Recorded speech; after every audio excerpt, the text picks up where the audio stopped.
All right. Paladin, you and I are live. Welcome to Eight Questions With. I'm Patrick. Have Cheetah will view Eight Questions With.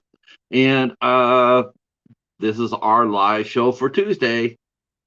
Wow. Holy crow. We got 5 people waiting. All right. All right. Thank you. That's amazing. Thank you so much for showing up. Appreciate it. Glad you guys are here early. Uh we are going to welcoming our good friend Steve Hartsoe back to the show. Steve Hartsoe is a singer-songwriter based out of North Carolina, but him and I have a history that goes back to the early '90s when him and I were both in the San Jose music scene. He was the lead man for a band called the Raging Marys, and I was one of the talent buyers that booked him. He is an excellent singer and excellent singer, actually. Very top notch. And so glad he's coming back. He's got a new record coming out toward the end of the month called King of Small Talk. And we are so glad to have him on the show before the album drops. Hey, Star Lord, how are you, sir? Yeah, we are switching it up today. We are doing music.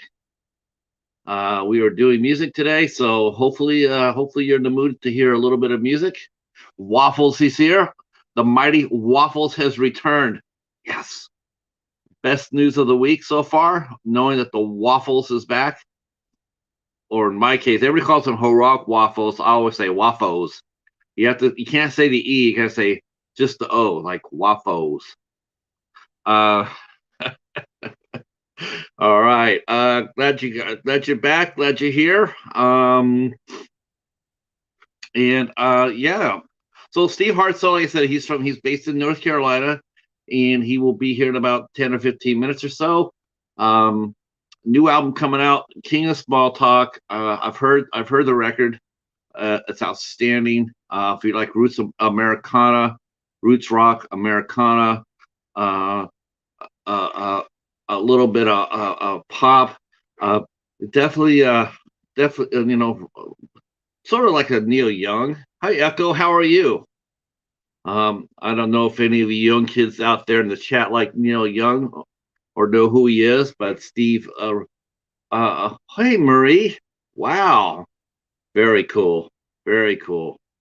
How are you? So far so good. So far so good. Those who can, those who will, if you have Twitter or whatnot, if you guys want to share us out, that'll be awesome. I got my day was a sort of a sluggish one, so let me throw this out here.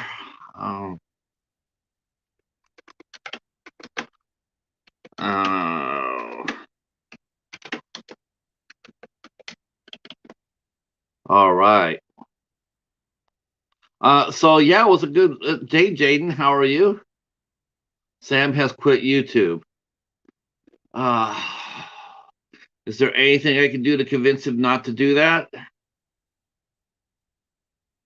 Wow, that's a bummer. I liked his videos. I think his videos are whip smart. Sam, you will be missed. I hope you come back. I hope you come back. Wow. Marie, I'll contact you after the show on Instagram and tell Sam I have an idea if he wants to try something out with me. I have an idea. I should have came to him with it sooner, but I have an idea. Excuse me. No one wants to do that. Uh, I'm sorry. That's sad to hear.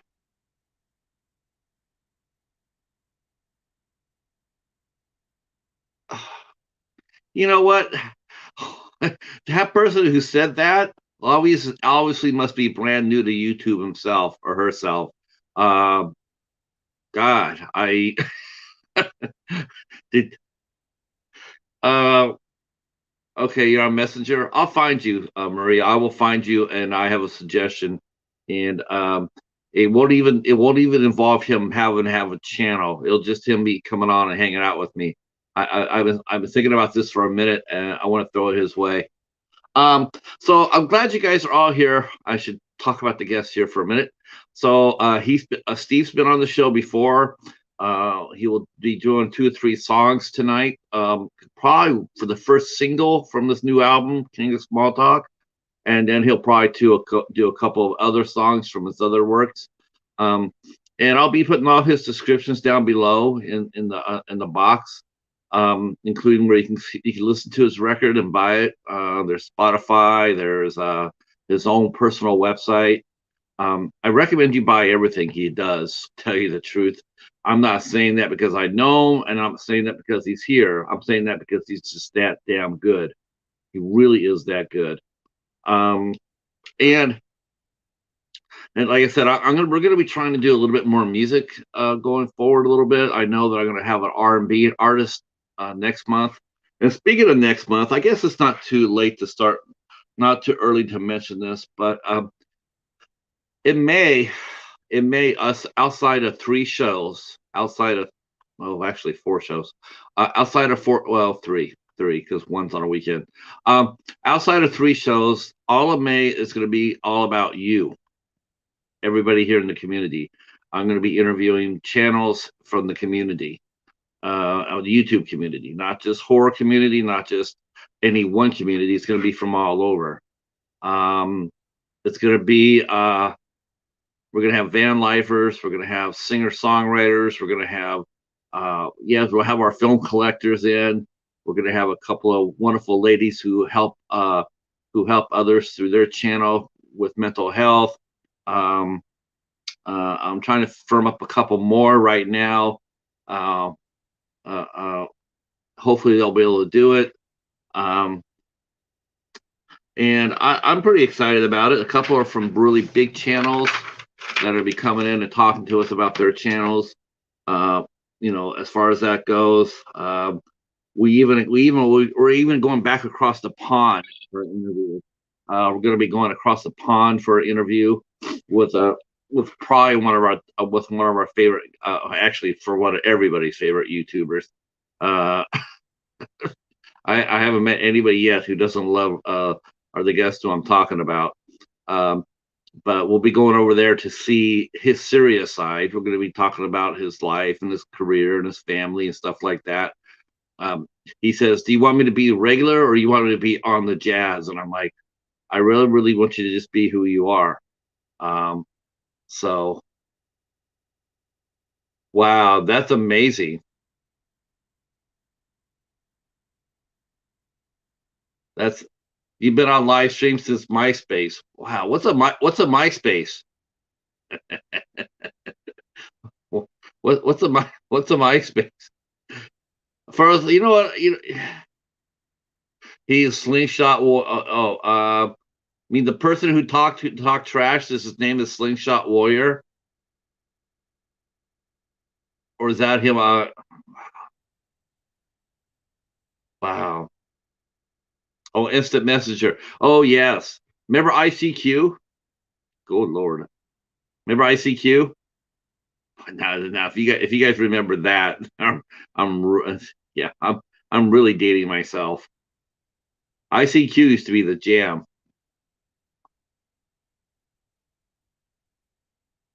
Yeah, MySpace.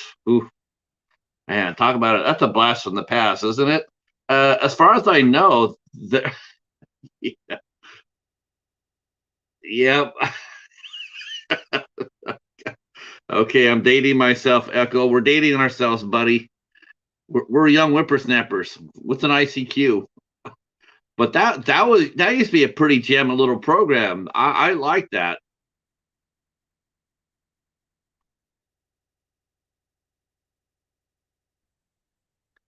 Yeah. It's so funny. It's so funny. I tell you the truth, it's funny because when you first came online, when you first go online, you remember what it was like, before all this today was, it's hard to believe in 20 years ago, over 20 years ago, even before MySpace, you know, where it was just getting going. Um, We used to do. There's actually used to be a thing called chat rooms. Um, that's what they were. There was chat. There's no thumbnails. There's no links. There's no nothing. No FaceTime, no Zoom. It was just chat rooms. You go inside there. You create a name for yourself. You go inside the chat, and then you just talk to people. And I used to go to a place called GeoCities. I don't even know those GeoCities. Um, I don't know. Wow, I have to find out when YouTube first started. If it started before 97, then yeah, I guess it was around 96, 97.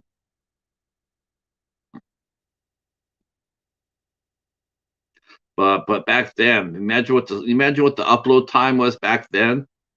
Oh Lord, I bet you it was probably like a day. I'm gonna upload a video. Okay, I'll come by and check it out tomorrow.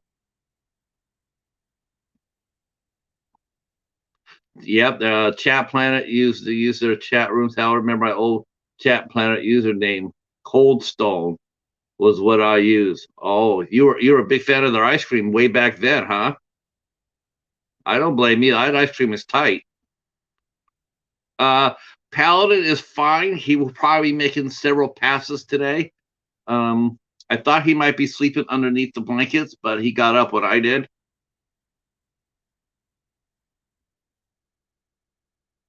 No, oh no, so Cold Stone took their name from you. Well, you should have trademarked that puppy. That's a great name. Um, yeah, yeah. You know what? Cold Stone sounds really good right now. So I went to the library today. I put out my library haul video. It's up. I'll finish it up after the show here. But it was a good haul today. I was really surprised. Um, it's always interesting to go to the library and know when someone has donated their collection. Um, cool. That's hilarious. Called him Cold Stone Steve Austin. Oh Lord, that's killing me.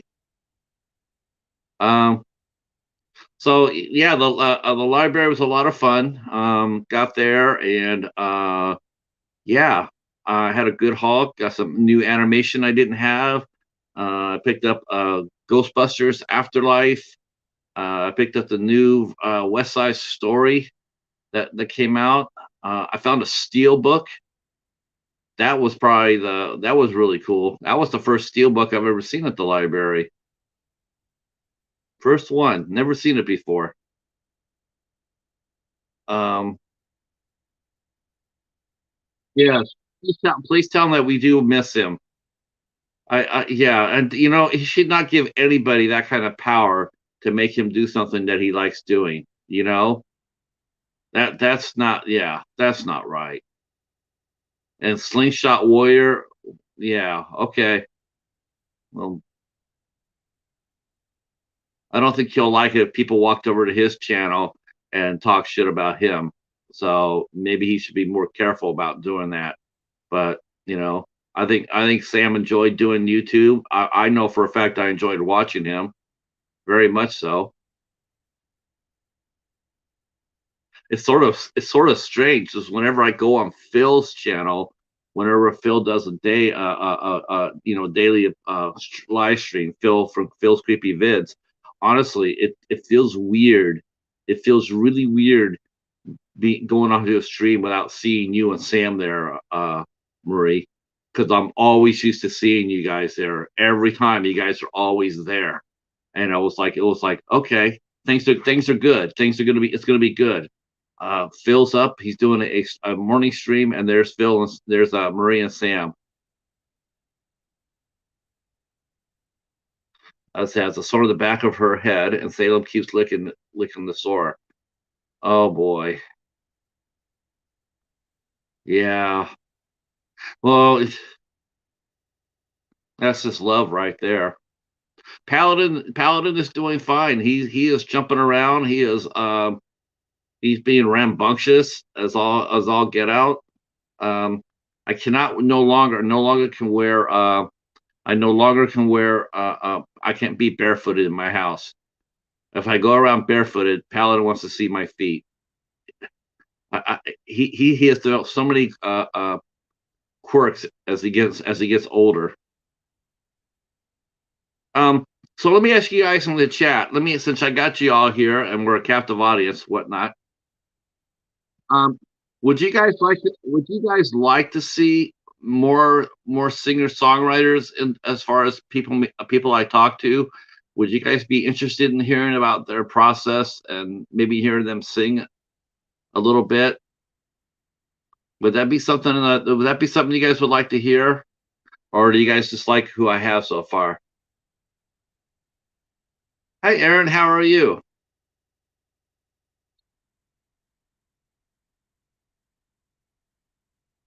Yeah, I'd like to know you guys' feedback about that.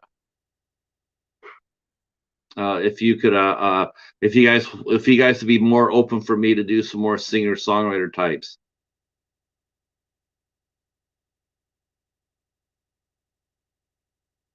Hey, Waffle says yes. Echo says yeah. Wildlife Post says yes. Interview with writers. I have interviewed writers before. Wildlife. I've interviewed my friend Jennifer Sullivan, and that's interview number 61. And I've interviewed a novelist, Christopher Farnsworth. He's interviewed number 14. If you go to my playlist, you can find him there. So I have, yeah, definitely. I could do that. And more writers, yeah. All right. Yep. Yep. I like that. Good. And of course, I see some new faces here. So if you haven't subbed to my channel, if you could do that and hit the bell, that would be awesome. And then after this show is over, leave a comment.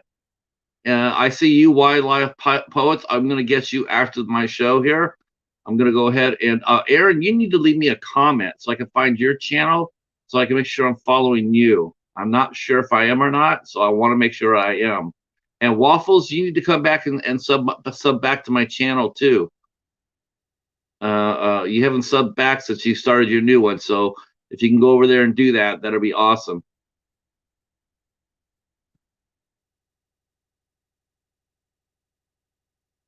Okay, let me go see where my guest is. Hope he didn't get lost. That's Sean Patrick Irwin. Every time a guest is lost, I'm always thinking it's his fault. Getting them inside the horror corner. Let's see. I gotta go ahead and see if Steve's here.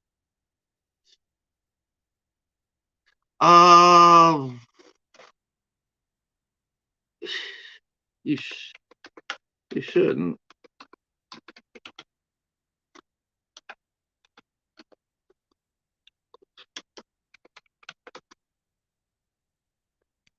Okay, here we go, boys and girls. Here comes Steve Hartsoe. Welcome back to 8 Questions With.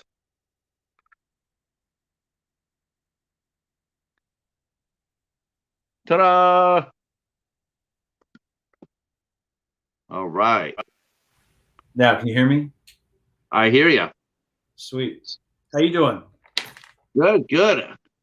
I just asked the chat here if they would like to see me interview more singer-songwriters, and it looks to be overwhelmingly sort of like yes. So we'll see if they say that in 1 hour, okay?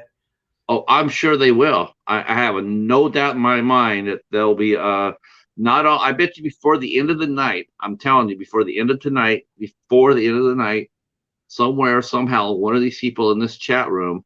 I don't know who, I don't know when, but I just know before the end of this hour, one of these folks is going to go over there and buy the new record. That's awesome, man. I believe that. I believe that. So welcome back, man. I appreciate you having me. That was fun last time. What was it, July, the day Charlie Watts died?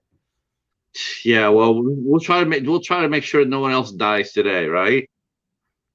That we can control. Yes, yeah, we can control. Uh, the last time you and I were talking, you were gearing up to go out to the West Coast, back home. Yeah, went out there in October, and London Down, the band we started playing in, like, how many years ago was that? Whatever 1985 was, San Jose State. Right. We did an album release show in San Jose, and then we did two other shows, one in Santa Cruz, one in Sunnyvale. And that was a blast. I mean, it's just two of us. My son plays drums. He lives back here in North Carolina. And then the other two guys from the original band are still out in San Jose area. And, just got to see the old crowd from 30 years ago. Gray Matter, who was some of our best friends, opened up for us at our record release party. They still got it. It was just really a great time. I hadn't seen those guys in, like, man, 30 years. Yeah, this was Sean was still playing with them, wasn't he?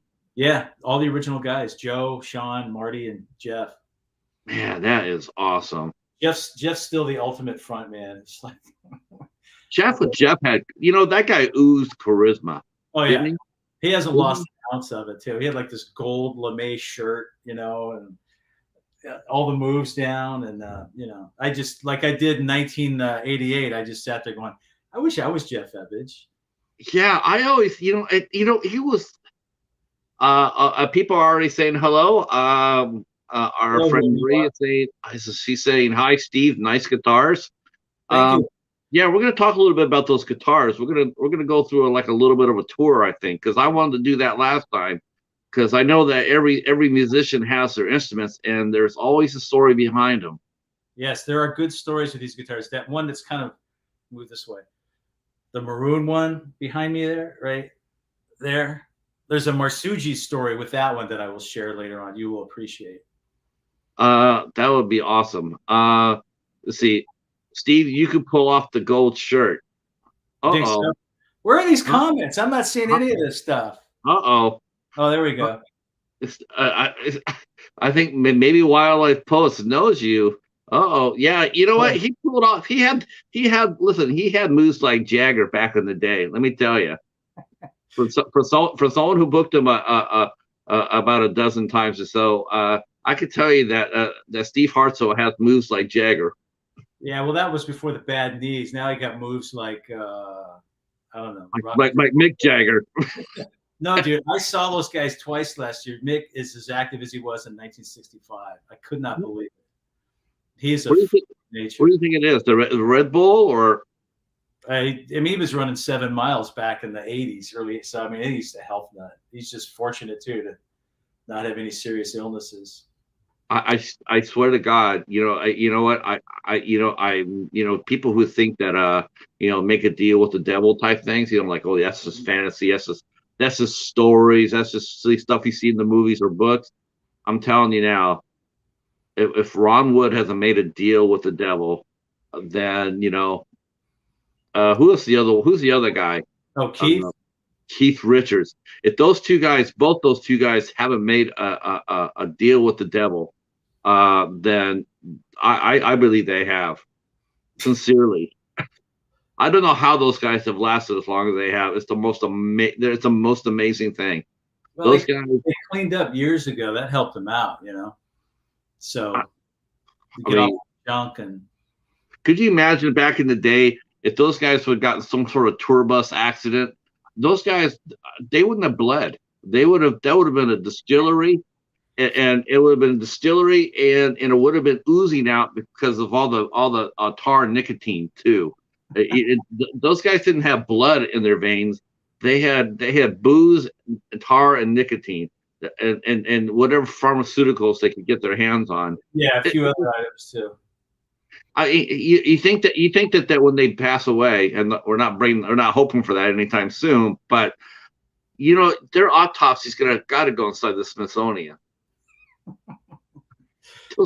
I tell you, man, if you can see him, go see him, because they still put on a great show. Yeah, well, they've been doing the farewell tour for the last 30 years, though. Yeah, they thought they were done in 72. It's like, farewell tour, but more power to them. They can still do it. Yeah, I mean, hell, look at Kiss. Kiss is still doing it too. London Down's still doing it. I mean, that's the Yeah, biggest. London Down, London Down. And not only, yeah. Now, did you? I just wanted to know. I think I asked you this last time, but did you make a T-shirt, a tour shirt for this? No, we made T-shirts for the previous time I went out there that just said London Down. Did I didn't send you one? No, no. He Uh, sent me the record and the CD. Well, message me. I think. Well, Phil Benjamin has our inventory, our guitar player, out in San Jose, so it'd have to come from Phil. So we'll light a fire under him and send you a T-shirt. You deserve one. Oh, thank you. I appreciate that. I thought for sure you guys would make it. I mean, it would have been a great tour shirt. World tour. London Down on the first, like your last date in North Carolina, then the next one California, back to North. It would have been a really fun shirt to see. In San Jose, like San Jose, little map, San Jose to Santa Cruz. Yeah, Ponyville, and then it's done. Yeah, we should have done that. Well, maybe we'll do it again. We actually have another EP almost ready to be mixed. We'll have that out hopefully in June. We've got 4 songs we've been sitting on for a little while, and really excited about them. They're really good, I think. When you told me you told me you guys were going to go out and play in Sunnyvale at the old Quarter Note, I was just sitting there going like, holy crow! I didn't think that place is still open. I know that it's passed from hand to hand, but I didn't think it was still open. And then he said, "Yeah, we're going to play the Quarter Note." And I'm like, holy shit, that thing's like a postage stamp. I don't remember that place from back in the day, and it was okay. It was, there's a lot of people there from the old days, so that was good. You know what it was? It seemed to be passing hands every 6 months. Every 6 months, it was passed on to another person, and they would rename it. So it was always coming across to somewhere new, but it was always the same little place, little tiny little dive. But it had a Marsugis vibe to it, really tiny, really intimate. And so people, it survived. It's just like if you were there as the owner and you're expected to make a lot of money, you're in the wrong building. Because you're the same carpet on the stage from the 80s too. I mean, there's quite a few things have spilled over the years. But hey, the owner liked us. He wanted us to play on Halloween like a week later, but I couldn't make that happen, being that I live on the East Coast now. So, but that was cool. Yeah, it was fun though. I love the fact that you guys toured out there. I just thought it was awesome. We love playing Art Boutique Music Hall in San Jose over on, I think it's Race Street, right near downtown off of Almaden, Santa Clara Road, whatever, on the way to San Jose State. Right. Amazing video. We've got a video up on our website at YouTube, like the whole hour-and-a-half set, like 3 cameras in high def. I mean, not that you want to see us in high def, but the lights and all that look really cool. And the sound was great. I mean, it's just top-notch place. What's it called? Art Boutique Music Hall. Wow, okay. The guy makes T-shirts. He sells comic books. He's got like an old Frontier Village poster I bought, if you remember that. Right. Oh, no, I remember that. And then we played, what was that place called? Blue Lagoon in downtown Santa Cruz. It was metal night. I'm not sure how we got on that bill, but yeah, it was cool being Santa Cruz. People saying, I can't read this. Who's Mr. We got a lot of band. Wildflower Poet. That is a killer local band. You got to see. Oh, them. Okay. Yeah. I guess we'll have to have them come on to the show because I asked us, who wants to do more music, and they said they want to do more writers too. So we'll have to see about them. If they're in a band, they should come on. We should get the whole London Down band on. Is that possible? Like 2 guys in California? I think we could do that. I'm not sure the other 2 guys could figure out how to make YouTube work, but that would be really embarrassing for them if they're sitting in the heart of Silicon Valley and can't make StreamYard work. I'm just don't you get your San Jose card revoked if you can't do that? Should be that way, huh? Yeah. This is a WAV file. This is an MP3. Our good friend Heroic Waffles says that he enjoys the song "How This Ends." Hey, thanks for Mr. Waffles. I appreciate that. That's the best name on YouTube. That's the best YouTube channel as name ever. Yeah, I love Waffles, whether heroic or Me too. Heroic too. Heroic Waffles. That's kind of intimidating, but I'll take my chances. I love it because every time I see the name, I immediately think of Shrek. It's like I'm gonna stay the night. And in the morning I'm making waffles, and it's just like the best line ever. Yep. He says He says he is. Yeah, he is the best. Yeah, you're pretty up there, Michael. Uh, so, so talk a little bit about the process about actually going out there. I mean, like we left you right before you were making plans and going out there. Now, how does something like that come together from you're out in North Carolina, and I know how hard it is to book even in your own backyard. So how did it work that you guys got shows out there, and you hadn't played out there in forever either? Well, we did. We actually did a. We played Art Boutique twice before. First time we played a gig when we got back. Should back up. We formed in like '85 to about '91. We played, when you used to book us at Marsugi's. We played San Francisco. Used to tour the West Coast, open for Mudhoney in Portland and Tragically Hip at the Cactus Club. Chris Isaac. It was a great time. Then we kind of went our own way. Stayed in touch. We met up in Nashville in 2018 at a mutual friend's house, and we practiced one day. Then went in and recorded 12 songs in about 3 days, and put out an album called Nashville with a G. And then we've just been kind of long distance. Like I say, the lead guitarist Phil Benjamin and bass player and songwriter Chris Carboni are in San Jose. I'm in North Carolina. My son Eli, who plays drums, is in North Carolina. So we'll just exchange stuff, back and forth, email files, and then we'll find a mixing engineer who can put it all together. But the show, just emails. We had a good foot in the door with Art Boutique, so I was able to book us there.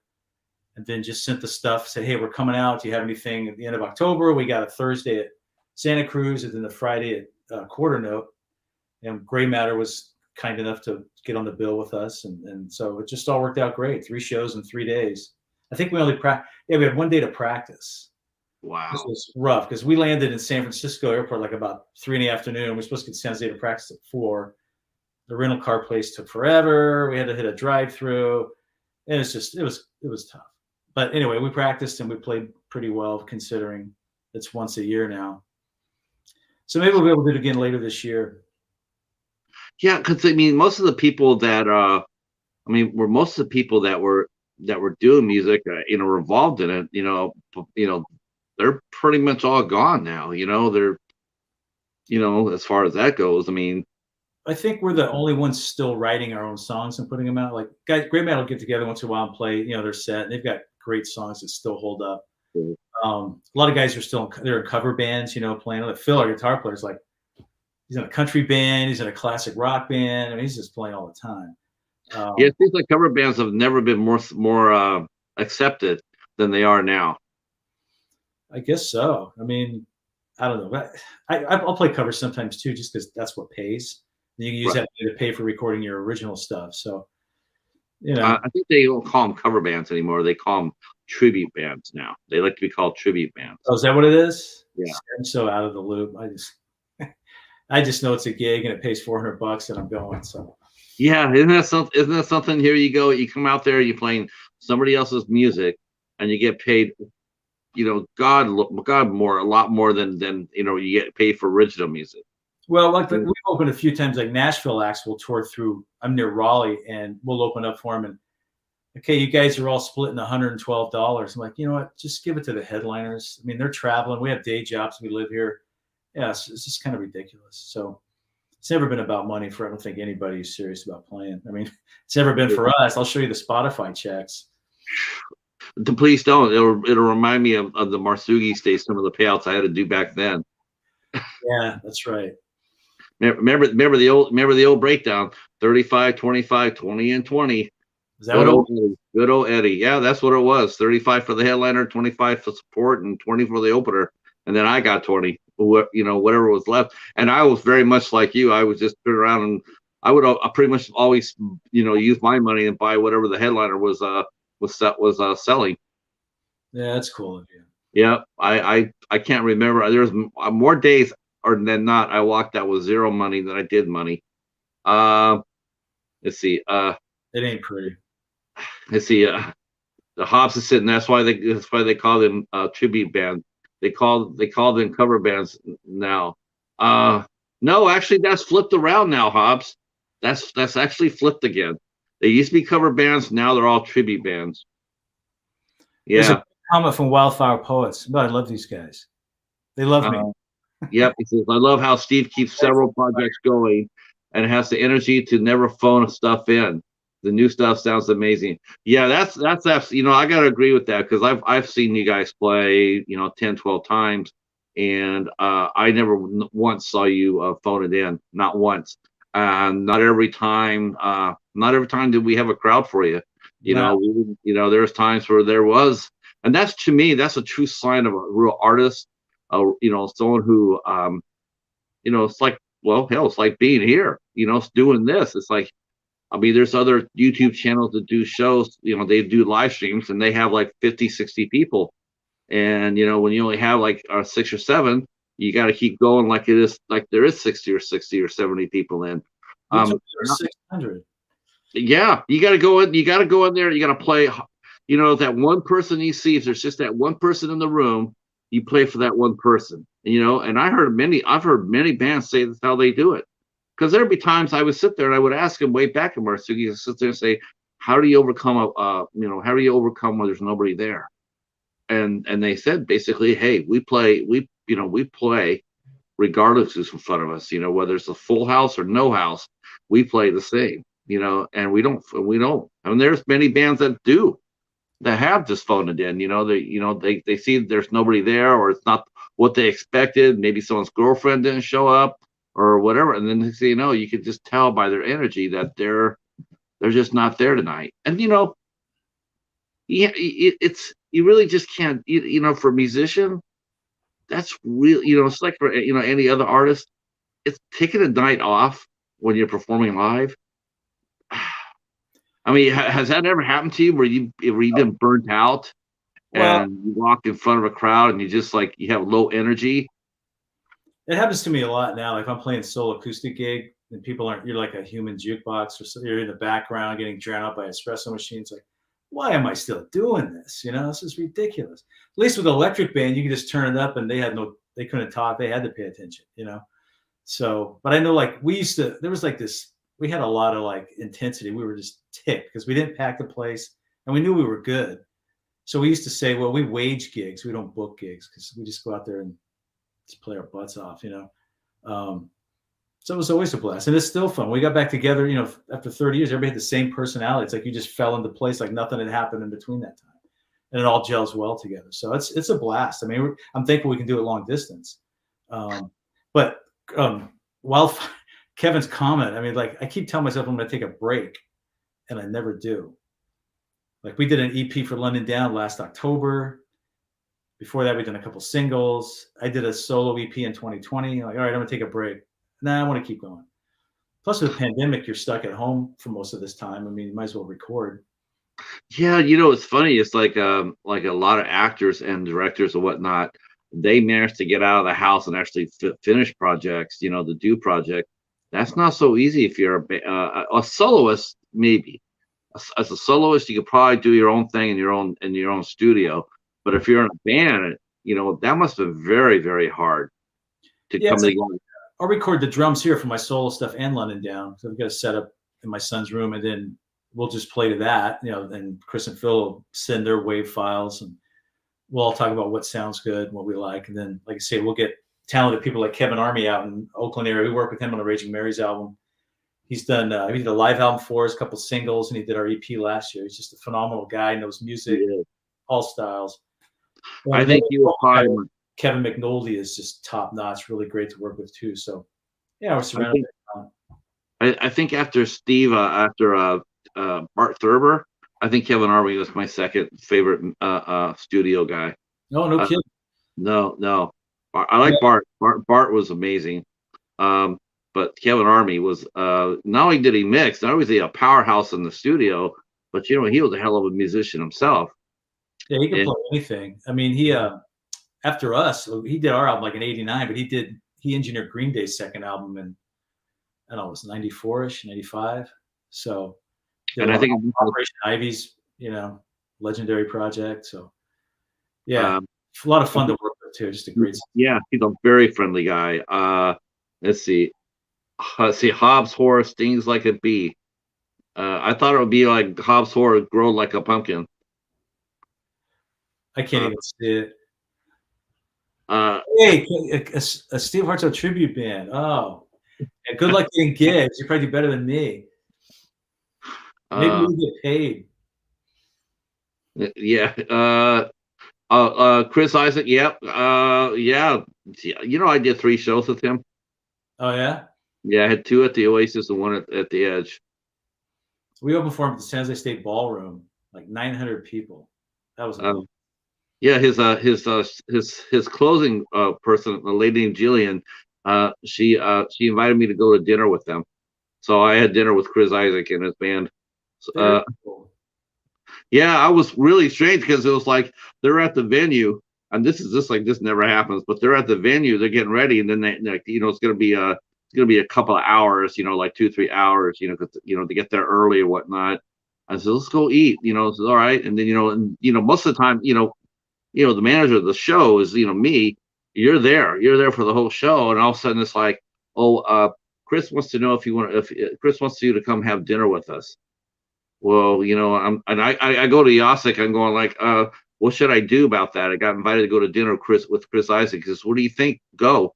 Yeah, Like, yeah, I was like, okay, so that's what I did. I had dinner with Chris Isaac. So it was a lot of fun. Super nice guy. yeah. Super nice guy. And I know later on he got a little bit of heat, but I'm glad to see it got straightened out. And he's touring right now with Lyle Lovett of all people.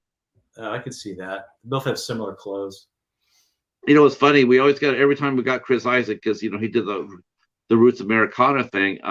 He always said that on his contract, every contract he sent us, he says, "Do not put rockabilly in front of us. No Roots Americana, no rockabilly, none of those type of bands." And he used to bring some really interesting opening bands with him too. Oh yeah. Yep. The best band I saw him bring. The best band I saw him bring with him was the first time we had him in. He brought a band called the Wild Colonials. Cool. Freaking amazing band. Oh yeah. Just amazing. What's the biggest band you ever opened up for?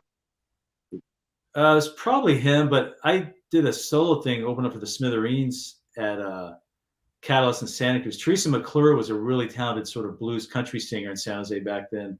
Yeah. And she asked me to play slide guitar and accompany her at an opening slot for the Smithereens, and that was really cool. I don't think that's as big as the San Jose State Ballroom. It was probably Chris Isaac. I opened up Todd Rundgren at One Step Beyond, which was pretty terrifying. Teresa McClure. Wow. Yeah. We talked about last time. We talked about some of the bands that should have popped and should have went forward, and Teresa McClure should have been one of those. Oh yeah, yeah. I think I saw her on Facebook. I gotta check and see how she's doing. I think she's in Oklahoma or something now. Yeah. I'll talk to you about that off. I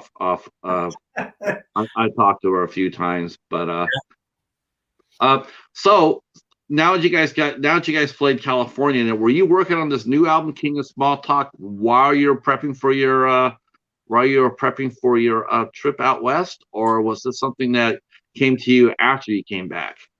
I think they kind of overlap because some of the songs like I presented to the band and they didn't really think they fit. So I'm like, well, I'll just keep it for me then. And I'll usually run it by them. Like, you guys want this one? It's not really alternative enough. Like Okra Coke was one they didn't want, and a couple others. I'm like, okay, I can see that. It fits what I'm doing. So I'll just record it here. So it kind of overlapped.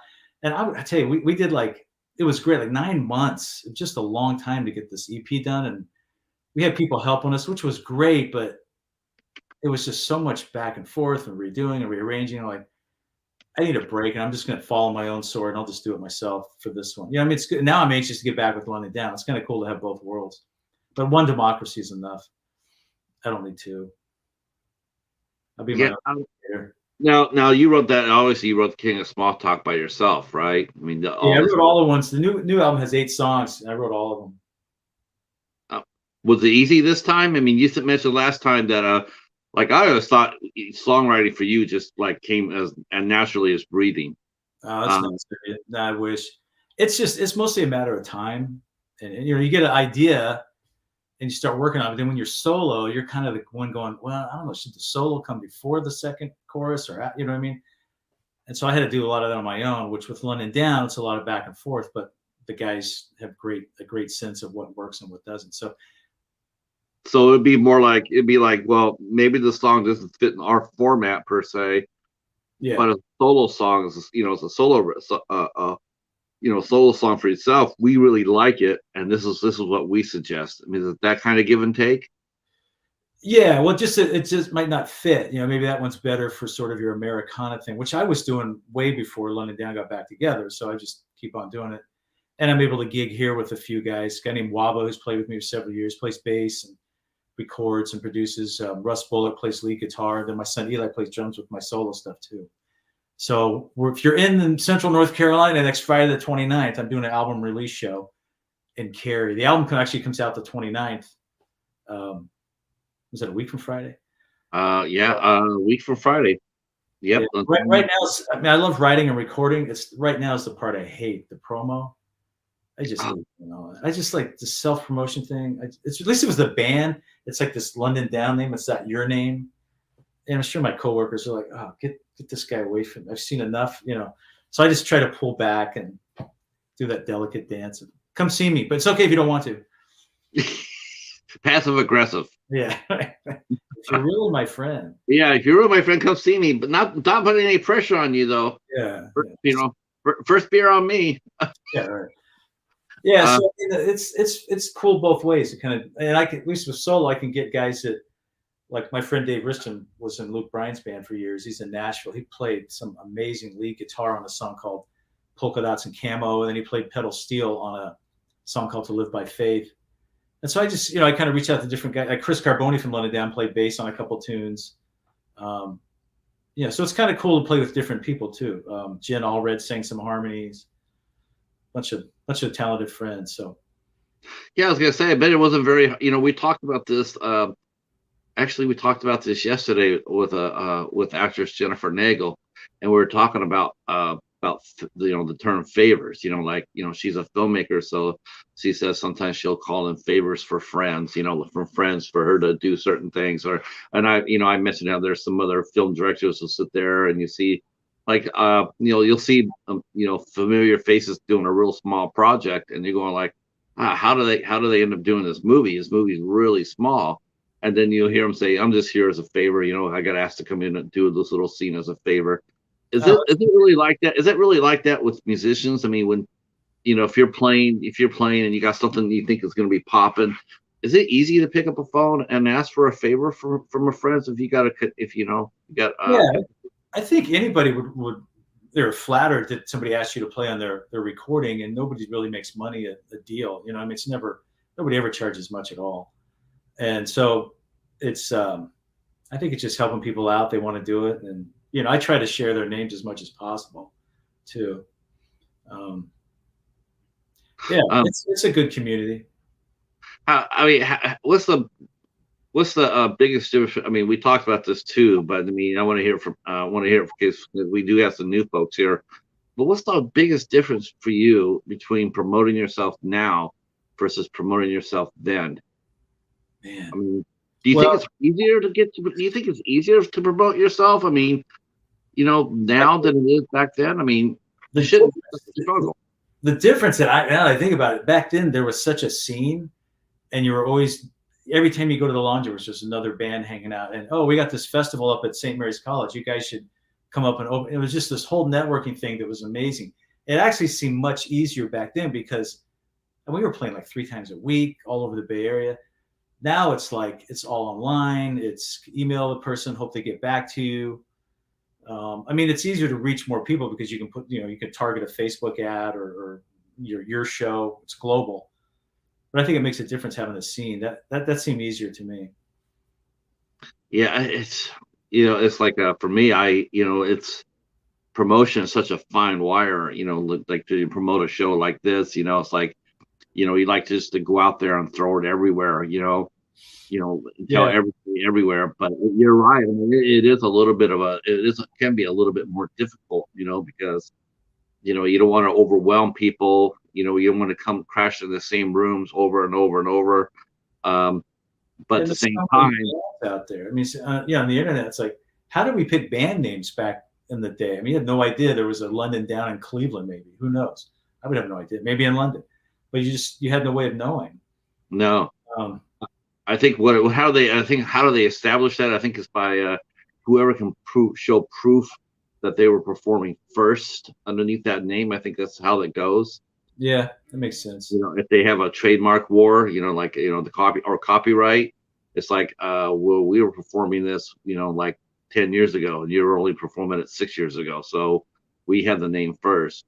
But I do think it helps if you do copyright your name. Like, that's the other thing we're talking about yesterday too. Is like, you can have a great idea, but if you do have a great idea, you better copyright it. You better name it down, because someone else will. Here's some interesting trivia for what it's worth. The band Fountains of Wayne, Adam Schlesinger, they were actually first called the Wallflowers, and Jacob Dylan wanted the name, so I guess he bought it from him for, I don't know, whatever amount of money. Yeah, that's a free one for you. You could share it when you go to the bars later on. Just tell them, I heard this cool bit of trivia from this Hartsoe guy. Well, here's a cool trivia for the Hartsoe guy too. Wallflowers. What? At the edge. Did the Wallflowers at the edge. You did? Yes. Oh, dude, I love that. Oh, so check this out. This is funny, because this is, you know, you can appreciate this as a touring musician. So here we are. We booked the Wallflowers, right? Yasik's happy, Jimmy's happy. We know it's going to sell out, and it sells out really, really fast. I mean, right? Was this after the first album or the big? This is the first album. Yeah. They're touring on one, you know, they're touring on one headlight. And those guys were really close to home. We were like I think we're like the last 4 shows of their tour, and they were just, you could tell their whole energy, the whole vibe was like, just knock these out so we can get the hell home. You know, they were ready. They've been on the road for so long. Not bad. So at the edge, we used to get people coming in. You know, we get a lot of people coming in early. You know, a lot of people come in early, but a lot of people, they always come in. They're always staggering a little bit later. You know, it's like, you know. And I'll never forget this. This is so funny. Most bands that were touring on a big hit like that, they always perform that big hit last. You know, like, you're not going to do it, or they'll do it for their encore, right? Jacob Dylan did it differently. They came out and ripped through one headlight, their very first song. The very first song, the big hit for them, they blitzed through, and it was punk rock as fuck too, because they were not tight. They were sloppy. They didn't give a rat's ass. They knocked it out. It was just like one head. I mean, it was just like, bam. They were just so sick and tired of playing that one song. So after that, they settled down and they went ahead and played. And there are people that were coming in at the end of the night. When they didn't play it, they were going like, well, when's he going to play? When's he going to play one headlight? Well, he already did. Oh, he did? Yes, that was the first song they played. Yeah, if you're only going, I came all the way out here just to hear him play that song. You deserve to miss it. Yeah, it was like the Edge is the old Keystone Palo Alto, and is that what that is? Yeah. Ah, that's right. Okay, we played there once or twice, like 1990, I believe. Open for Lou. Yeah. You weren't there then, were you, in 1990? Oh, yeah. I started Marsugi's in '89. But were you you weren't at the Edge then? No, I wasn't. The Edge was in 96, 95, 96. Right. Yeah. So so I was just like watching all those people walking around, were like they're walking around stunned, like, we missed it. It was just, can we get? And then people come up there want their money back. They're like, they're wanting their money back, and I'm going like, no, there's no money back here. There's no. They played their song. I mean, we do say the doors open at 9 or 8, and the show starts at 9. You know, we it's right there. You know, that's, you know, we can't control what the band does their set list. We can't control anything like that. It's totally up to them. Hell, they might not even play the damn song. True. Not that I ever saw that, but have you ever been on have you ever gone to a show? Have you ever played a show like that where you're just, maybe it's just a long day, long week, long month, and you just come out there and just don't give a shit, and you just want to just cut loose? Has that ever happened to you? Define cut loose. Just, you know, get out there and just like, you know, just rock it hard, you know. Oh, yeah, man. One of the best I ever forget. We played Hotel Utah once, and there's nobody there, and we're just like, this sucks. This is Raging Marys. and so we started playing CC Rider by like Elvis's big opener. And then our guitar player, Jerry, who sadly passed away last year, he starts strumming these jazz chords, making up a poem about Timmy the Whale. And I remember the booking guy, Patrick Winningham, comes running in and is like, hey, play your own song. And I think these guys from Gilman Street, that big punk club where Green Day got started, all that, they were there. They just thought it was the greatest thing. Like, you guys got to come play Gilman Street, man. That was too cool. So that was one of the good ones where we were just like, this sucks. Let's just do it. Oh my God, Patrick Whittingham. Yeah, that's right. That was his baby, wasn't it? I didn't know he was such a great songwriter. I discovered Tender Mercy several years ago. He did an album with a couple guys from Counting Crows. And if you like sort of the band Dylan vibe. His sister was a hell of a singer-songwriter too. Yeah. Mare, a hell of a singer-songwriter.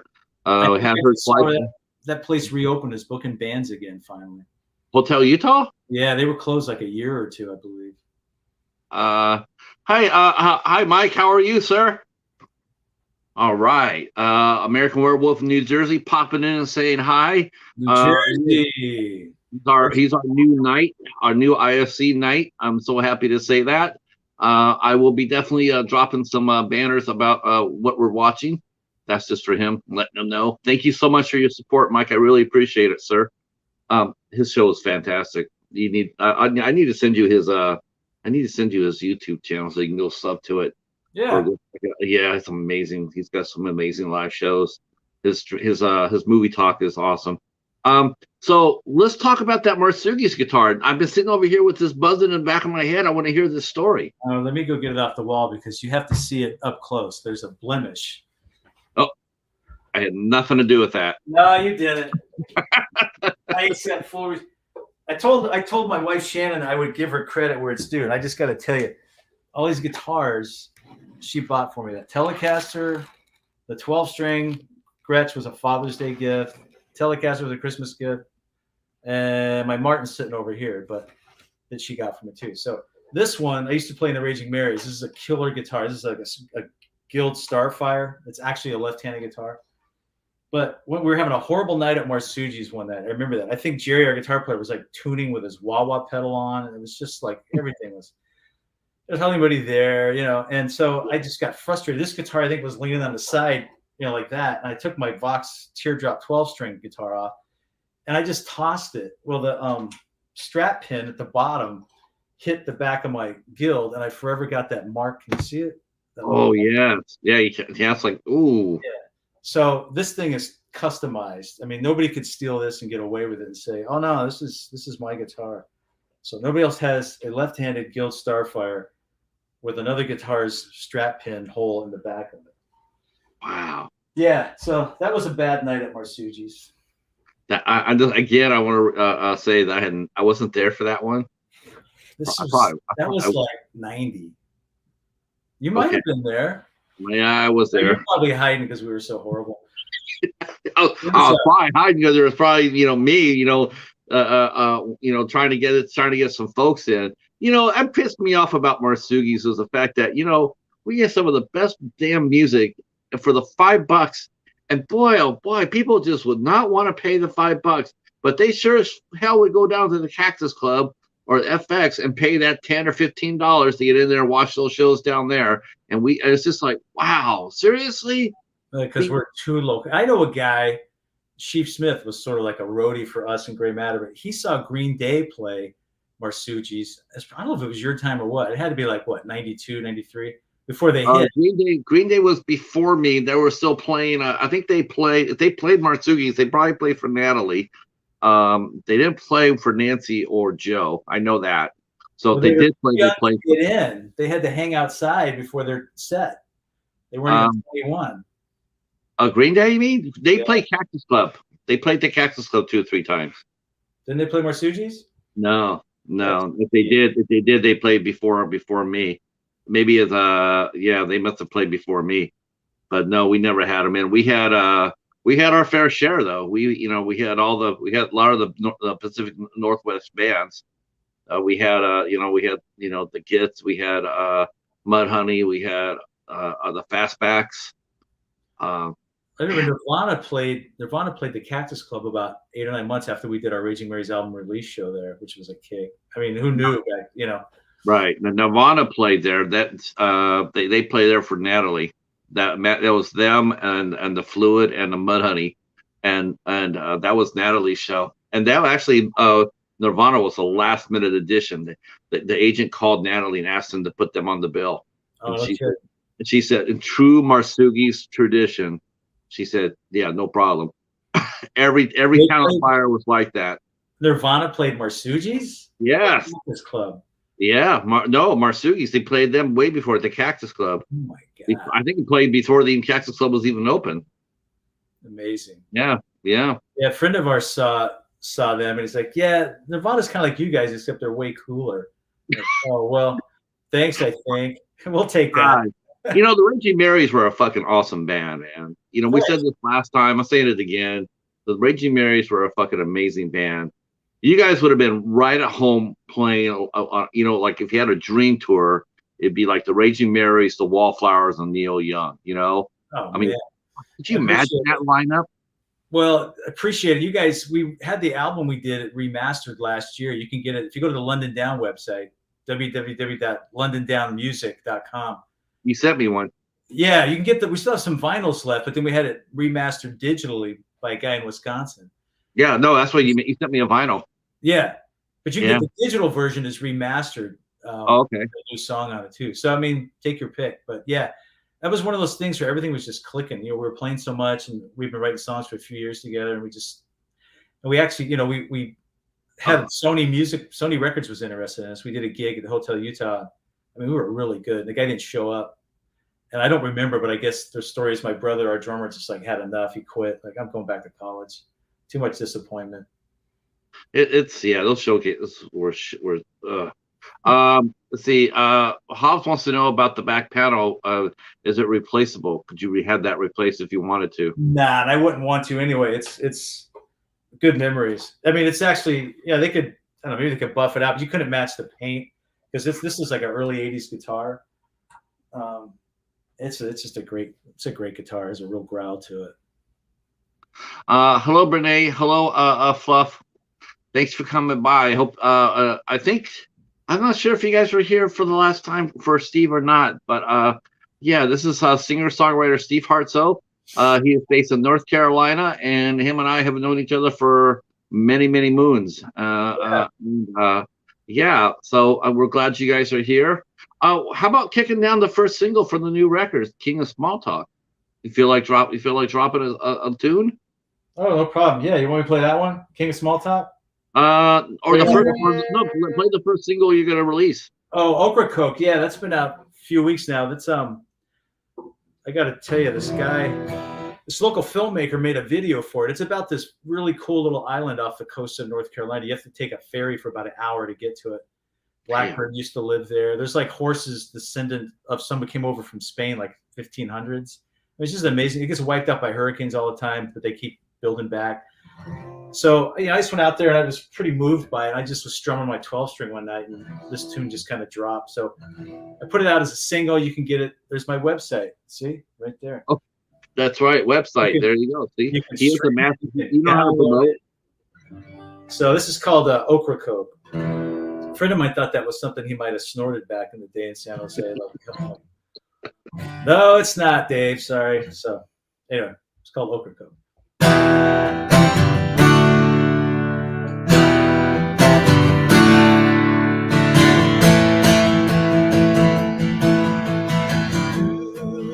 Cocaine shields surround the doors, faded walls and paint say welcome home. Jesus weeps for your missing ones. Blackbeard speaks to Troy. Telephone.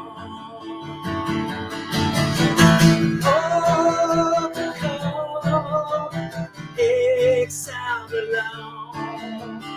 Oh, because you come back for more.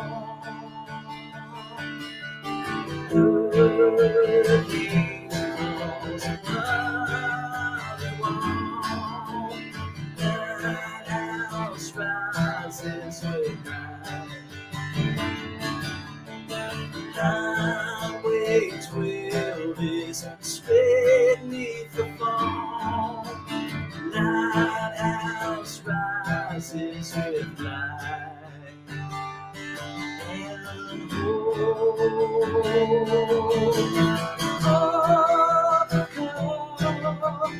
And exile alone. Overcome, you come back for more.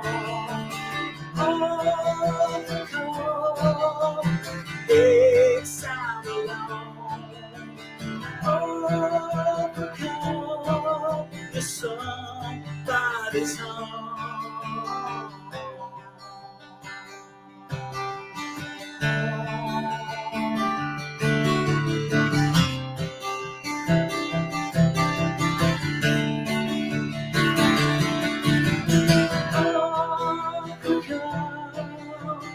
Exile alone. Overcome, you come back for more. Overcome, exile alone. Overcome, you come back for more.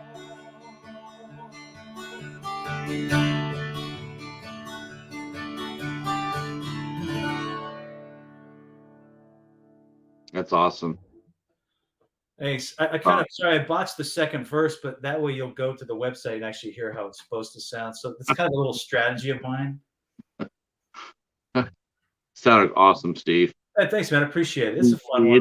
It's a real blessing. It's it's amazing how your voice has just stayed so beautiful and clear. Yeah. I mean, Healthy you're living like I and said before. LT. Like I said before, I mean, you guys were definitely one of my very favorite bands I ever booked. That's the reason I got into the business, man. It's like that's it. Video technology, we're still in touch, Yeah. I got to give kudos to on that song. Kevin McNulty's a sound engineer in town who does a lot of the mixing for me. He played keyboards and sang harmony on that tune. He did some amazing keyboard work. So if you check out the original, it's got a lot of fullness to it.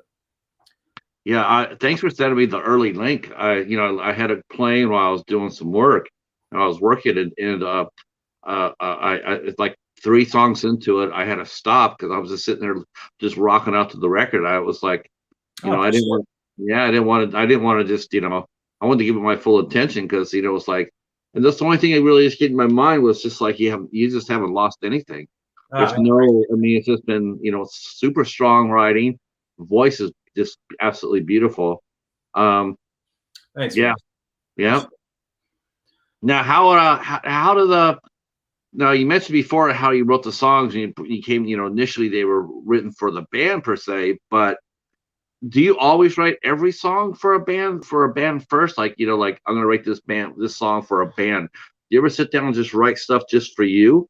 I mean, just sitting there going yeah. Sometimes I can just like the vibe, it's like, I can tell, this is just way more edgy than what I do solo. So this could be a London Down song. You can kind of tell. And I'm usually right. I can pretty much tell the ones that they're going to want, maybe the ones they won't want. And it's cool. I mean, it's just a different style of music. It's not a matter of like, well, that song sucks. Keep it for your solo stuff. It's a different vibe, Yeah. So the London Down stuff, a lot of times I'll have a drum loop playing and electric guitar. So there's a little more energy going when I'm trying to write a song. A lot of times with solo stuff, I'll just start it on acoustic guitar, then build it from there. Like Okra Coke, like I say, it was my electric 12-string unplugged. I was just strumming it, and kind of the whole thing kind of came together. As far as how good the song sounded, our good friend Fluff says, yes, thanks, Steve. It sounded great here in Australia. Australia? Thank you very much. Wow. So absolutely beautiful. When I'm in San Jose with no internet, all I can do is staple a flyer on First Street in San Salvador. The guy in Australia would never hear me, so maybe it is better now. See, now you can actually sit there and play. Now you can sit there and say, yeah, you played in front of some people in Australia. Really? Yeah. Let's see. You know what? Did you release this album, King of Small? King of Small Talk? Did you release it in vinyl? No, I'm gonna have CDs and then the digitals. I think I have a test CD I got back. There's my ugly mug at a coffee shop. There's the back with 8 songs. I was gonna do one of these, like, just the cheapies because people don't buy CDs, and I'm like, do a jewel case, the old style. So I should Right. get those back in a few days. Um, and so, I'll have some CDs, and I mean, some people still buy them. Well, I do. I play CDs in my car. I have a slow down in my car right now. Oh, no kidding, No, no, man. no. Yeah. I finally got a turntable playing records for the first time in like 25 years. I'm digging that. Yeah, that Like I can't just fast forward this thing. I've got to sit and even listen to the filler songs. no, vinyl is just, it's amazing to me how strong it's coming back. There's actually a very strong vinyl community here on YouTube. People love to collect it. Oh They yeah, love, yes. Oh yes. I've seen Raging Mary's album on, like, was it Discogs? Something like $45. I'm like, Wow. I got like 50 of them in my attic. I'm gonna upload these things or start my own store and sell them on the side. You know what? You probably could, yeah, if he signed them. Oh, If yeah. he signed him, I'm sure they would go for more. I'm not even bullshitting you. The people here in the chat, they can tell you that I'm not lying. If he signed those records, if you wanted to sell them and you signed them, they would sell. Vinyl is very hot. We will look into that. We can finance our next album. Finance our trip to Nashville. Buy our signed vinyl from 1989. Yep, they're already saying already, sis. Yeah, do it. And then let's see. The only ones Hobbs has less is let's see, all his Kiss records. Oh He's yeah. got that on vinyl. Shoot, they're so old. He's still got the 8-track tapes with him too. 8-track. Dude, what did I do with it? I just played it the other day for the first time ever. Well, I have my copy and the first London Down album. I got them backwards. That one came out in 1987. Can you see that? Is it upside down? Nope, I see that. Yep, and that's the Raging Mary. That's the one. Upside down. You know where that place is? That was upstairs. There was like a little art museum on First Street downtown. I think it was across the street from the Cactus Club, that area. Oh my gosh, I remember that. Yeah, well, it was closed off, and somehow the photographer took us up there. And that floor I'm standing on was like sponge. It was like sinking every step I took. God. It's somewhere, where's that up here? There's a surprise thing which you have to show everybody because it's right there. A half-eaten quarter pounder with cheese sitting on the stair rail. Man, did you see the news about the guy who torched the Home Depot? No. Yeah, I guess he was trying to steal some stuff, and he lit up the Home Depot down in San Jose, and it burned down to the ground. A whole Home Depot? Burned down to the ground. $14 million loss. And I was thinking South, some of the places on South First Street, they were just like that too. Yeah, we were going to do a photo shoot down there. And some of the guys were a little scared. I think, I don't know if it was you or Natalie. I reminded you of this. There was a bookstore down there off of God. It was First Street. Maybe it was Second Street. Maybe it was Second Street. And there's this one guy who used to sell this old. Let's see. I'm always making fun of Kiss, because they're so bad. Yeah, not well. Not they're just sort of too old to be putting on the makeup. They're sort of like. But then again, they probably should keep it on. I didn't say that. Just well, somebody shared the video to like lick it up or something. I'm like, oh my gosh. Anyway, it says here, see Pat. It's not just him. Jimmy loves Kiss. She has the tracks, the vinyl. But there was a store in San Jose that used to on Second Street. This guy used to sell a used bookstore, and you walk inside that store, and the first thing you did when you walked in, because it was just packed with books, just packed. And the first thing you would always think of was, one, is like, wow, there's a hell of a lot of books here, and two, boy, if this place ever caught on fire, it would just burn for days. Yeah, it did end up getting catching on fire and burning. Really? Yeah. Did you get a lot of insurance money from that? Yeah, I don't even think. You know what? They saved the building at the time. They came there and they put out the fire, but then the building was they said they couldn't go back in because the building wasn't safe. It wasn't code. It wasn't built up. See, those buildings are ancient anyway. Oh my gosh. Yeah. Yeah, How big- I have a weird Kiss story for you. When I was in college in a dorm, these guys were taking Kiss Alive 2 and like playing it backwards, thinking there was a hidden message on a live album, spinning it backwards. I'm like, how could you even do that? It's an audience and a loud band, and they're gonna dub in some backwards message for you. back, you know what? That's something that's something. Have you heard of anybody doing that? Would you ever consider doing that if recording yourself live and releasing it? Oh, live? Yeah. I don't know. I mean, it's hard to do live when you only play once a year, and you're just hoping you can remember the lyrics and all that. I mean, that live video on our website's not bad. I mean, I think we're going to do like a live EP off that thing. Maybe, I don't know when, sometime soon. We've got all the tracks that the Art Boutique records at like, I don't know, 24 tracks, 16 tracks. So we've got everything. Actually, we did a live album out of that place a couple of years ago. We may do another one. Yeah, because that's a dying art, isn't it? Well, everything. It's got to sound like perfect now. You know what I mean? Live, you expect it to sound just like the record, and bands are using click tracks, so the tempo is identical, and you know.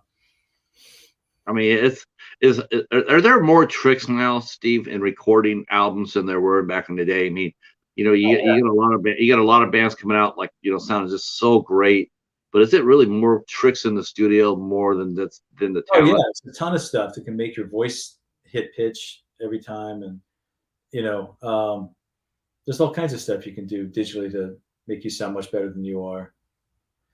Yeah, you think about the first Beatles album was done in what, 12 hours, basically setting up and playing. And I mean, of course, they're from another planet; they don't really count. But yeah, there was the Eagles harmonies. That's all just real. There's no tricks at all on that stuff. Yeah, now they're talking about the albums they got on vinyl. Oh yeah, the classics. Yeah. Born in the USA, Purple Rain, Let's Dance, Hall & Oates, Olivia Newton-John, Thriller, Control, Kiss, REO Speedwagon, Footloose. Yep. I was a little bit sooner. I was a little bit earlier than that. I was listening to the 70s, the Journey and the Boston and the Styx. It's kind of hard to go into a store and pay like $27 for a vinyl you bought for $8 when you were in high school. No kidding. I'm pick and choose, man. Just the classics. It's not like the old days. That's all you had was a cassette or a vinyl. Do people ask you for physical copies of your music when you play out? Sometimes like the CDs come in handy because it's kind of hard to sell. Like you can get a card for like an online download from Bandcamp, but people just it doesn't really connect. So they'll take it to have something you can autograph or just to have something to play. And so, yeah, CDs, you can sell maybe a couple per show, but I don't have like solo t-shirts or keychains or coffee mugs or Mickey Mouse hats, anything like that. I probably should. Yeah, because I was wondering, and the people who buy the stuff are buy your records. I mean, do you look? Does it excite you as a creative artist? Does it excite you to see young people inside your shows? I mean, yeah, you expect to see some of the older people, but when you see some young people come in, I mean, does it give you like a jolt as a creator? Funny. There was this guy who was at our record release show in Sunnyvale. He's a Facebook friend now. Tommy. He's in a band called Tommy Gunn. I'm a punky band. Just super cool guy. Great sense of humor. He just hit it off awesome.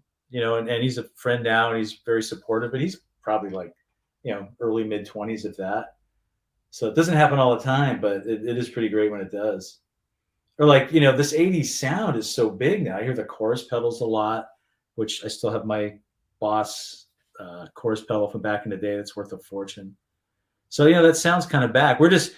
We're holding on to the belief that the big guitar sound is going to come back again and we'll be viewed as like ahead of our time, even though we're kind of behind our time right now. I mean, music's just like a lot. It's like anything. It's like, books or any sort of popular art, it does come in cycles, so, like a lot of people, they do talk about the 80s quite a bit. They talk about, there's a lot of bands out there that made their names in the 80s, and, or the 90s, I mean, it doesn't sound like a whole long time ago to me, back in the '90s, but then I saw a tour with Sugar Ray and Everclear and I was something like Marcy's Donut or something like that, or Playground. Horse donut. Marcy's Playground. I think they all toured Donut. together, or maybe it's like, and they all toured together, and it was called a classic rock tour, and I'm just like, holy shit, Yeah. what did that happen? Yeah, it's really weird when you hear one of those songs from your high school days on an oldie station. It's like, oh no, the ARP letters are right around the corner. Yeah, because it's like, but like I still have not, even since our last talk, I still have not listened to any commercial radio. I can't. I couldn't stand it. I mean, I like San Jose had some great stations back in the day. KOME, KFOG was the greatest, but now it's just a machine playing machines. Yeah. So how are you gonna take this? Are you gonna take this on the road on the East Coast? This new record, or how are you gonna get it out there?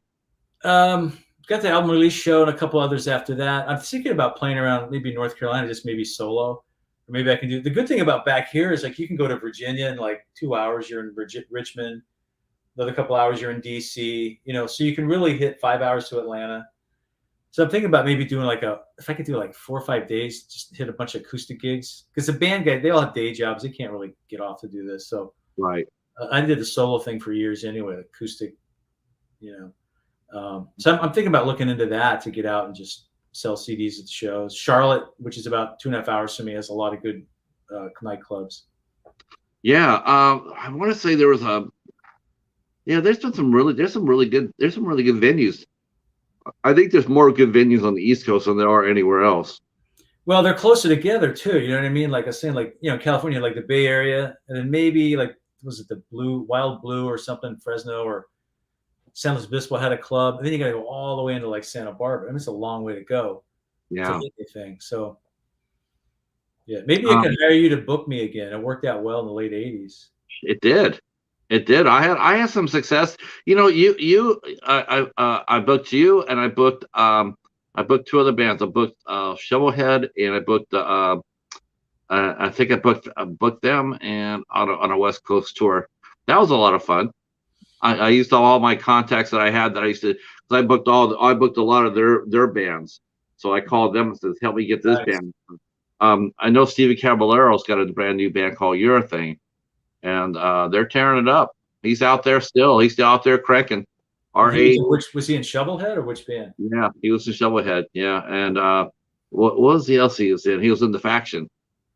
I remember that name. Yeah. College radio is so great for that because so many times you could set up an interview on the station when you're coming to that town. We did that. We did a tour. We went up to Oregon when the Raging Marys, and that was great. That's when we opened up for Mudhoney in Portland at the Satyricon, which is like CBGBs of the East Coast.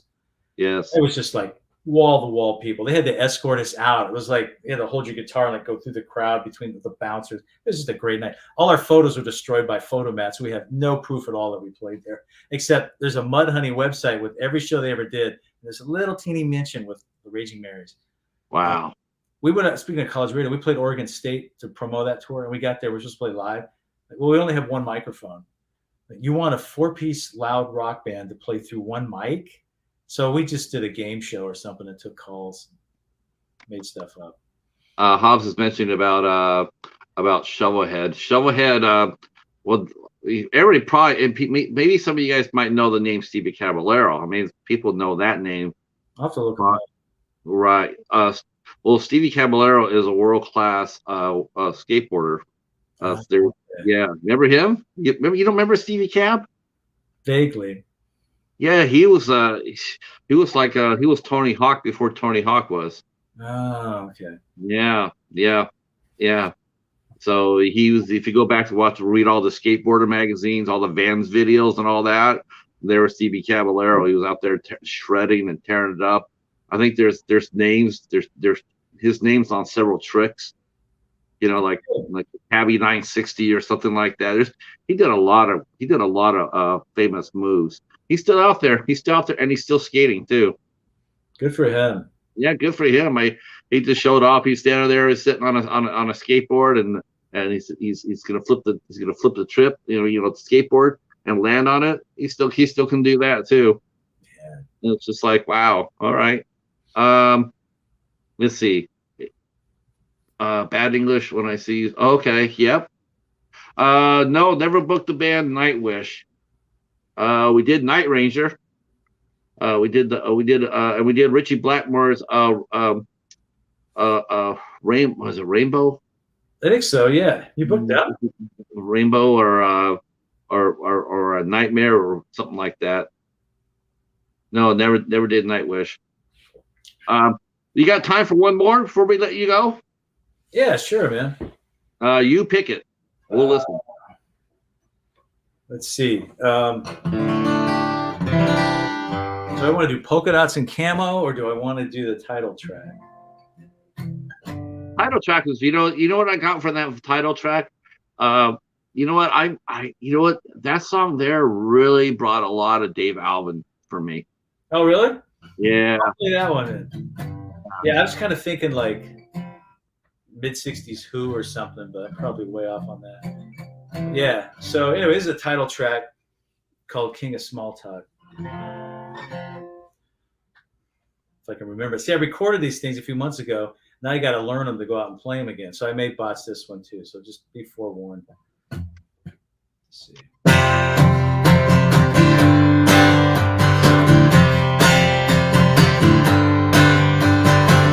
See me come around, gonna tear me down. I'm your king of small town.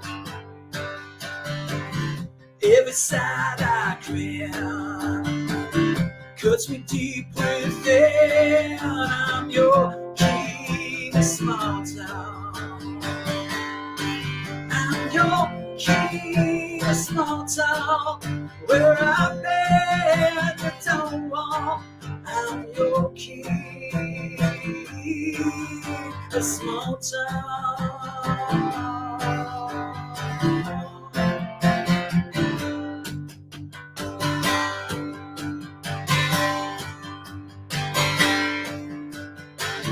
Here I come again.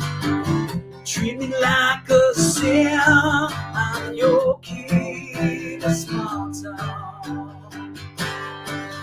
I'll keep it short and sweet. Staring at my feet. I'm your king of small town. I'm your king of small town. Behind my back, you just mock. I'm your king of small town.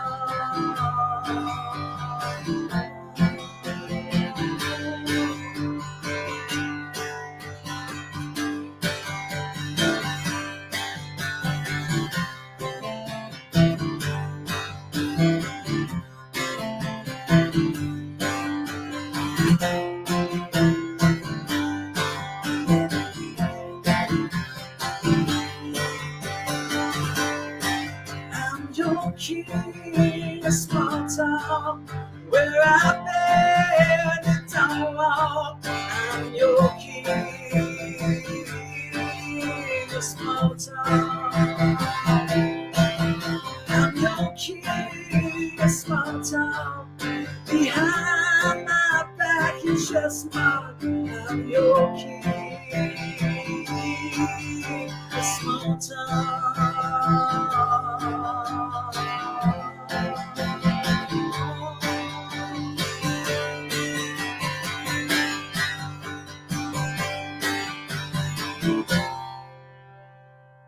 Yeah. Yeah, that's a great song, man. I appreciate it.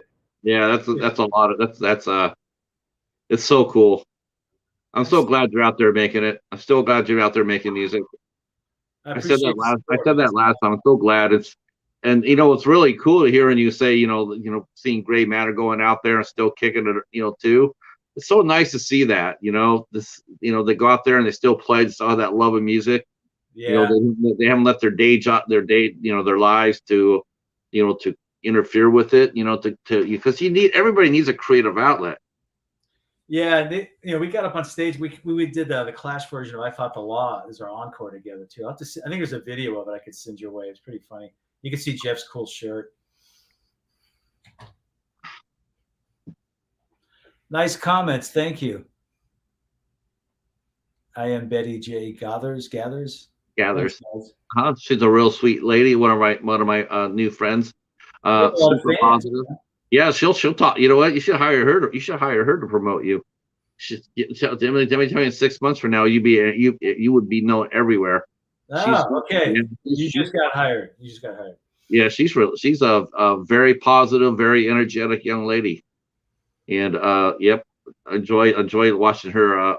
You got to watch more of these videos, man. It's such an interesting community out here. It's so different. It's kind of funny because like now it's like the promo time. It's like you get done with the album. It's like, all right, I'm still working on the next album. It's like, oh, I got to make a Facebook ad. I got to make a video. I got to, do you think, send it to these bloggers.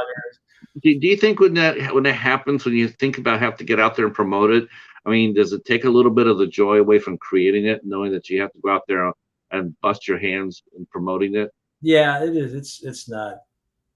I mean, I don't mind making the stuff because that's my day job. I do communications, but it's just there's so much competition out there. I mean, there's like what 500,000 bands or something on Reverb Nation. You know, it's nuts. So, and how do you cut through all that noise? That's the trick.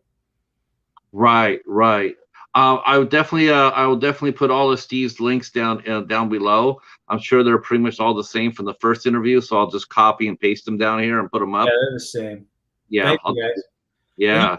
My album is out for pre-order next Friday, the 22nd. You can get it on iTunes, and that way you buy it then, and then it'll just show up in your iTunes, I guess, the day it comes out on the 29th. Most of these folks here, they're physical media.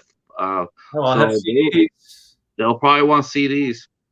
I'm just letting you know. Price for a CD now. I know a lot of bands I'll play with. They'll be like charging $15. I'm like, I can't do that. What? Yeah. I mean, I'd usually sell them for like 5 or 8. You know, you're still doubling your money. Yeah, as long as as long as it's not going. You know what? I don't know, because I'll tell you this is a non-music story, but it just happened today, and it threw me off because I don't know. After this happened, I was like, I don't know. You know, I just told me I didn't know anything, but I was at the library, and there was a season of a show.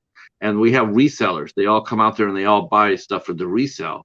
So they're scanning everything with their little gun, you know.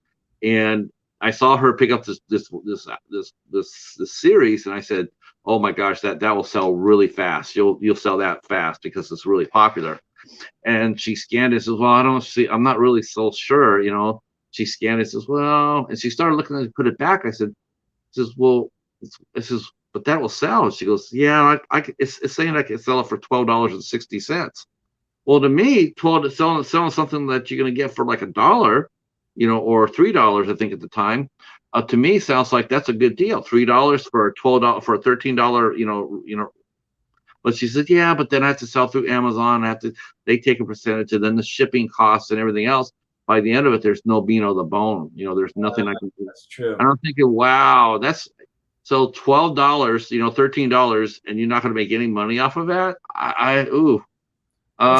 Like sending a CD to England, it's like $20-some. Like, oh my gosh, Canada, dude. Can't you just download it off Bandcamp and you know it's quality on Bandcamp, your FLAC files and all that. I have a feeling this is for you. House of Rad Music in Shelty Lounge. Just checking in to say hello, and yes, the music streaming biz is nuts. Yeah, it's because and they like CDs and LPs too. Yeah. Check out the website. I'll have CDs for you. Yep. So yeah, anybody wants a copy of King of Small Talk, you can do your pre-order, and then yeah, and I'll even do one better for you. Anybody who buys an album and comes and shares it and sends me a picture of it or a picture to Steve, I'll send you a goodie package. Ooh! I'll send you a goodie package. Buy one now, man. Yep. If whoever buys a copy of King of Small Talk and posts a picture of it to me, I'll send you a goodie package. What a legend! There you go. How could you pass that up? Yep, I will do that. You just show me your album, and I will show you a package full of fun stuff. Maybe even a fur ball from the cheetah. Who, We who, who gotta get this ad campaign going on, man. Fur ball from the cheetah, king of small talk. Yeah. It's all this could be yours. So what's next for you? The record release party? Yeah, that's the 29th. I'm kind of like mixed about it because the guy who plays guitar with me is out of the country, so I got to handle all the guitar duties. Which, I mean, I'm all right, but it's not as good as having another guy when you've already got to do all the vocals, and it'll be fun. We'll just crank it up we'll just turn it into a garage band. It'll be a good time. So if you're in Central North Carolina, stop by Bond Brothers East Side in Cary on the 29th. And then I'll do a second release party at a local bar, a wine lounge near me. I'm going to do two of them. First one's a show because they have like a killer stage. Second one's like a wine lounge. It's more of a party kind of thing. So that's May 20th. Okay. All right. Yeah. Then, like I say, London Down, we're about ready to have an EP mixed. Maybe we'll put that out in June. And then we're talking about maybe meeting up in Nashville in October, do another album with guys over there that we worked with last time. So, well, maybe we'll have you come back in July, and come back in middle late July. Then you can give us a sample of the EP. Yeah, I'd love to, man. I appreciate it. It's a lot of fun. That sounds like something we can do. You own it. Then we'll do it. We'll do it. The man has said. Wow. I've kept you past your time. I'm sorry about that, but we were having such a good time. I sort of purposely ignored that. So did I. That's totally fine. I can't believe it's been an hour and 20 minutes already. I know. There you go. It's been awesome. Thanks for having me, and all you people in the chat right over there. Thanks for hanging out. Hobbs is mentioning House of Rock Music and Shelty Lounge, SL7. Have Cheetah will view. I know that guy. Yeah, that guy's all right. His Cheetah's way cooler. Haas says he just got a 200 CD holder for my car to listen to when I DoorDash. It helps have to have good music. So there you go for sure. You're gonna get one person at least buying it. Speaking of that person, I need to say this. I would be remiss, but happy birthday, Hobbs. Today's Hobbs' birthday. Hobbs, happy birthday. Yeah, happy birthday. Thanks for spending it with us. Yeah, you know what? Yeah. Thank you, Josh. Yeah, that's quite right. He did spend it with us. Thanks so much for hanging out with us. Thank you guys for chat. You guys just lit it up tonight. Thank you so much. It's been an awesome show. Don't forget, we are dark tomorrow. There is no show tomorrow. But me and the mighty Hobbs, in fact, will be back on Thursday. Hobbs will be joining me here on 8 Questions With, co-hosting with me as we welcome in film director Christopher Moore and the lovely Meredith Muller as they come in to talk about The Children of Sin, their brand new movie from Christopher Moore and Meredith Muller. We've talked to them. They've been a guest on our shows before when they were talking about Triggered. They reunited to do Children of Sin, and we will talk about that movie on Thursday, 8 o'clock. So we hope to see you here, and it's gonna be a lot of fun. And of course, next Sunday, I will be hosting once again Jason Goes to Hell, our look at Friday the 13th, our deep dive series on the Midnight Society, and that will be at 9 o'clock Eastern time here on the channel. And so if you like Jason, you like Friday the 13th, well, hope to see you there. Steve, always a pleasure. Stay right where you're at. Everybody else, thank you so much, and we will see you on Thursday. Peace. Thanks, y'all.